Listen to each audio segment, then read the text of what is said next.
गोपाल सिंह एक रिटायर्ड अध्यापक है। सुबह 10 बजे तक वे एकदम स्वस्थ प्रतीत हो रहे थे।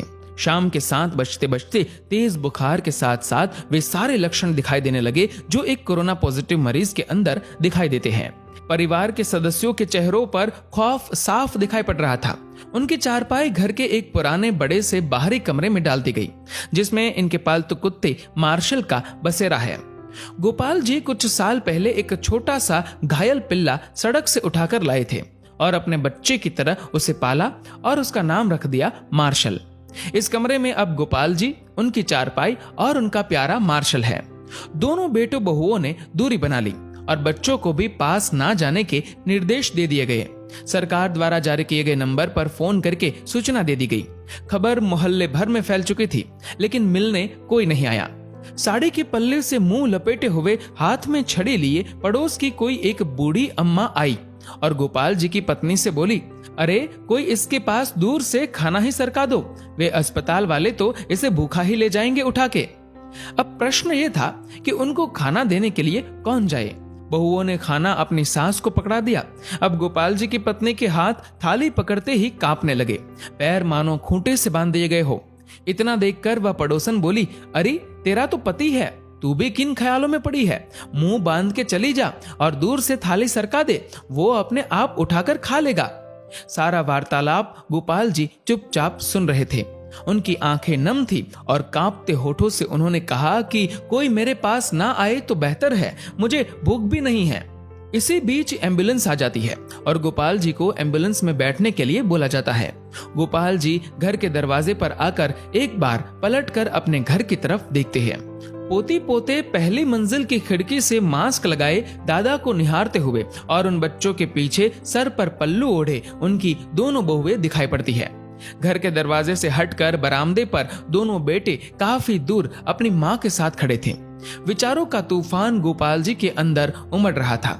उनकी पोती ने उनकी तरफ हाथ हिलाते हुए टाटा एवं बाय बाय कहा। एक क्षण को उन्हें लगा कि जैसे जिंदगी ने अलविदा कह दिया हो। गोपाल जी की आंखें लबलबा उठी। उन्होंने झुककर अपने घर की दहलीज को चूमा और एम्बुलेंस में जाकर बैठ गए। उनकी पत्नी ने तुरंत पानी से भरी बाल्टी घर की उस दहलीज पर डाल दी जिसको गोपाल जी चूमकर एम्बुलेंस में बैठे थे।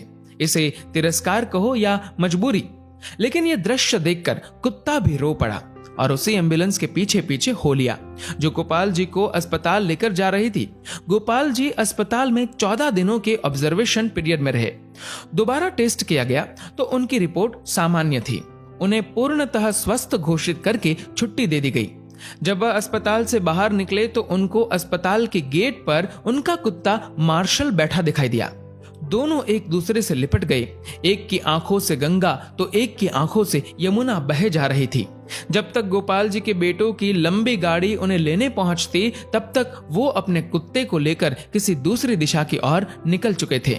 उसके बाद वो कभी दिखाई नहीं दिए। आज उनके फोटो के साथ उनकी गुमशुदगी की खबर छपी है। अखबार में लिखा है कि सूचना देने वाले को 40,000 का इनाम दिया जाएगा। 40,000। हाँ, पढ़कर ध्यान आया कि इतनी ही तो मासिक पेंशन आती थी उनकी, जिसको वो परिवार के ऊपर हंसते हंसते उड़ा दिया करते थे। एक बार आप गोपाल जी की जगह पर स्वयं को रखकर देखो। कल्पना करो कि इस कहानी में गोपाल जी का किरदार आप हो। आपका सारा अहंकार और सब मोह माया खत्म हो जाएगी। हे कोरोना, तू पूरी दुनिया में मौत का तांडव कर रहा है, पर सचमुच में तूने जीवन का सार समझा दिया है। तेरे लिए अमीर गरीब, छोटा बड़ा, स्त्री पुरुष, राजा रंक कोई भेदभाव नहीं, सब एक समान है। इसीलिए मैं आपसे निवेदन करता हूँ कि कुछ पुण्य कर्म कर लिया कीजिए। जीवन में कुछ नहीं है, कोई अपना नहीं है। जब तक स्वार्थ है तभी तक आपके सब है। जीवन एक सफर है, मौत उसकी मंजिल है। मोक्ष का द्वार कर्म है, यही सत्य है।